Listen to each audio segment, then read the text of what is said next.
Hello, we're back here for another chapter of A Lesson Before Dying by Ernest G. Gaines.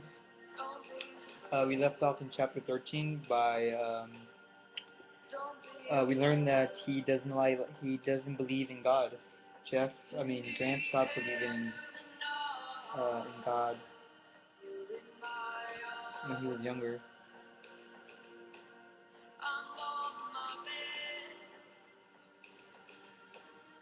He is younger. What else do we know? So suddenly Vivian comes and visits him. She never goes up there, but she just goes and visits him. So yeah, he goes to the house, and then there's three people there waiting for him. They almost put him on trial, like, what happened to you? Like, where were you? What did Jeff talk to you about? Like, did you guys talk about God? And stuff like that. He was really smart-mouthed with his aunt. And he was like, uh, oh wow, Miss Emma, you really got better. Like, because she was sick in chapter 12, and then he go like, oh wow, I can't believe you recuperated so fast. But according to him, it was all because they planned everything, like they wanted to set this up so he could go and talk to Jeff one-on-one. Okay, so that's enough review. So, okay, chapter 14, we will start. I finished all my work. I wanted to see you, Vivian said. I had already stood up. I moved around the table and kissed her. I couldn't have wished for anything more. But why today? I don't know, she said. I just missed you. I wanted to see you. Where are the children, Dora? She said. I hope I'm not keeping you from anything. Only from a boring afternoon. Vivian smiled and looked around the room. Not much to look at, I said, apologizing for the place. This had been my parents' room before they went to Catholic. No, this had been my parents' room before they went to California during the war. There was a bed, a chiffle robe, a washstand, a table, and a couple of chairs. All the furniture was old. On the mantelpiece were three pictures in 5 by 7 wood frames. One of Vivian and me, one of my mother, and one of my father. A photo collage of Frederick Douglass, Abraham Lincoln, and Booker T. Washington hung over the mantel. Several pictures from calendars over the past few years were tacked to the wall. The wallpaper had brown, red, and green squares, and in places it was torn from age. Vivian picked up the picture of my mother. Mom, she said. Yes. Pretty. About your complexion, very fair. She replaced the picture and took up my father's. Dark and handsome, she said. I suppose you can say that. I don't know those other two, she said, looking at our picture. She looked around the room. I love it. Rustic. It's rustic, all right. Probably the most rustic place you will ever visit. Pastoral, she said. That too, I said, with the singing and praying up at the church really pastoral. I like it, she said. Try staying here about a year. She had gone to the window and she was looking across the vegetable garden towards the church of the quarter. I moved behind her and put my arms around her waist, and I could smell her perfume. She turned to me, and I brought my hands up to her face and held it a moment, while we looked at each other. Then I kissed her very tenderly, and when I looked at her again, I could see her face that she loved as me as much as I loved her. I'm sorry, I don't have anything here to drink, I said. Don't worry about that. Would you like to eat something? My aunt made a cake. I had a good breakfast, Vivian said. What about some coffee? Don't bother. It's already made. Okay. We went through my aunt's room, which was even more rustic than mine, then into the kitchen. In the kitchen was a black four-lid wood stove, a 5-foot-tall white icebox, a handmade table with 4 wood-bottomed chairs around it, a safe with a screen door for the dishes, a broom that had been a broom that had seen better days, and an axe in the corner, and several black pots and aluminum pans hanging from the nails on the wall. Very, very rustic. Vivian stood at the back door, looking across the yard towards towards the field, where some of the cane had been cut. The cane had not been hauled to the derrick yet, and it was lying across the rows. A little farther over, where another patch of cane was standing, tall and blue-green. You could see the leaves swaying softly from a breeze. After warming the coffee, I poured each of us a cupful.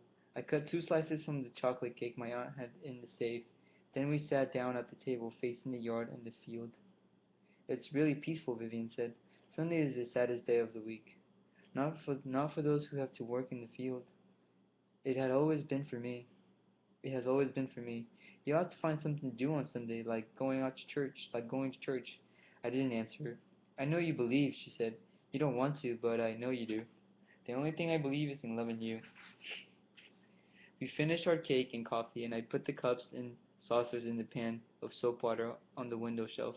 We ought to wash them, Vivian said. They're okay. No, she said. It's not fair to her. You wash. I'll dry. It's going to be like that, huh? Uh-huh, she said. There was hot water in the kettle on the stove, and I poured some into the dishpan. Vivian had already taken down another pan from the wall, and I poured the rest of the hot water into it. She added cold water from the faucet by the icebox. I washed and rinsed the dishes, and she dried them and put them into the safe. It felt good doing this with her. Is that enough? I asked when we had finished. Or do you want me to sweep out the kitchen and mop too? She looked down at the floor. I don't think so, she said. It looks pretty clean. We had been playing. Now I became serious. How long can you stay? I have some time. Would you like to go for a walk down the quarter? She nodded. But first I must go back to your little girl's house. I nodded towards the toilet. But first I must go to your little girl's house. I nodded towards the toilet, which was set on the ditch near the cane field. She left the kitchen, and I went to my room and put on a warmer shirt. I also got my knife, in case we wanted a piece of sugar cane. I was standing on the porch when she came in from the back. Rustic enough out there for you. Rustic enough out there for you? I've been in worse. I'm a country girl, remember? We left the house. Up at the church, Reverend Ambrose had just started his termination song, Amazing Grace. We went down the quarter. Most of the people who had not gone to church were indoors. Seldom was someone sitting out of the porch, and no one worked in the gardens or chopped wood in the yard. Horses and mules were grazing in the pastures beside and behind the houses, but that was about as much movement as you saw. Above, a low, ashen sky loomed over the plantation, if not over the entire state of Louisiana. A swarm of blackbirds flew across the road, and alighted in a pecan tree in one of the backyards to our left. The entire plantation was deadly quiet, except for the singing coming from the church up the quarter behind us. We crossed the railroad tracks and turned right. In front of us were 3 or 4 boxcars of sugarcane, waiting to be picked up by a train and take them to the mill. We could also see the waiting scales left of the full boxcars and the derrick that lifted the cane from wagons and trailers and swung it onto the boxcars. Left off the waiting scales and the derrick was the plantation cemetery, where my ancestors had been buried for the past century.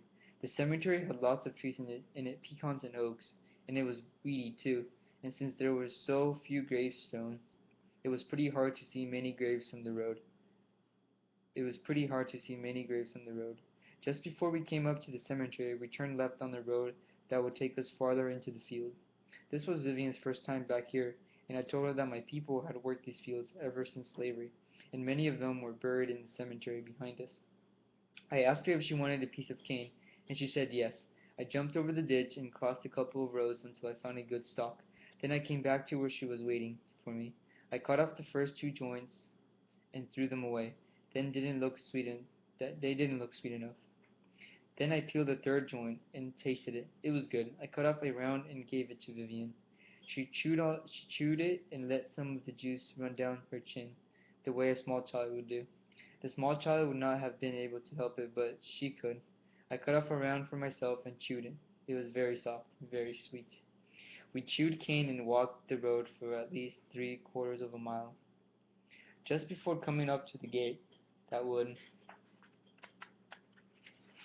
lead into the swamp, I noticed a pecan tree to our right. I had picked pecans under the tree many times, and I suggested we go over and see if we could find some. The tree stood in the tree stood at the headland of the cane field. We searched for pecans in the grass of the headland and down between the rows of cane. We found a couple of dozen big ones, big and soft shell, and I cracked them by squeezing two together. I gave Vivian one half, and I kept the other. We sat under the tree, and I cracked pecans for both of us. Suddenly, we were too quiet. You want me here? Vivian asked. I was not looking at her when she said it, and I could tell by her voice that she was not looking directly at me. Yes, I said. She had been gazing down at the ground. Now she raised her eyes to me. That's what I want to, she said. That's what I want too, she said. I love you, Vivian, I said. I want you to know that I love you very much. I hope you love me half as much as I love you. Wait, I love you, Vivian, I said. I want you to know that I love you very much. I hope you love me half as much as I love you. I left her for a while, and when I came back I saw that she had moved farther down between the rows, where the cane would hide us better. She had taken off everything except her brassiere and slip. I took off everything except the heavy shirt, which I unbuttoned. Vivian raised her arms up and out to me as I lay down beside her. I lay on my side and touched her brown nipples with my finger. Ooh, getting sexy. Then I leaned over and kissed each tenderly and raised up and looked at her. She was smiling at me. I went back and I passed my tongue over each and I kissed each again and rubbed my chin over them. My beard must have been rough because I could feel her drawing away some, but when I looked at her she was smiling again. I smiled back at her. I think something happened, she said. What do you mean? I have a strange feeling. I looked at her and I felt happy, but my face must have changed. What is the matter? She asked. Nothing. But you frowned. I'm happy. But you frowned when I said it. Maybe I was just thinking. I don't know if I want Paul to grow up here. Don't spoil it, she said. It's been too good. Don't spoil it. I'm sorry, sweetheart. And suppose it's Molly? No, it's Paul. It could be Molly. Molly Wiggins. I don't know if I like that name. You think it's a good name? Molly Wiggins? It sounds okay. Sounds kind of whorish to me. Molly Wiggins. Then let her decide. If she likes it, we'll keep it. If she doesn't, we'll call her Paulette. Paul and Paulette? That sounds good. Maybe I'll have twins. If not, we'll go till there is a Paulette. She may be first. Then we'll go till there is Paul, I said. You ought to put on something. You might catch a cold. Not if you hold me close. Not if you put that shirt around both of us. I lay upon her, kissing her hair, her eyes, her nose, her mouth. Wow, so getting frisky in the plantation. Sexy.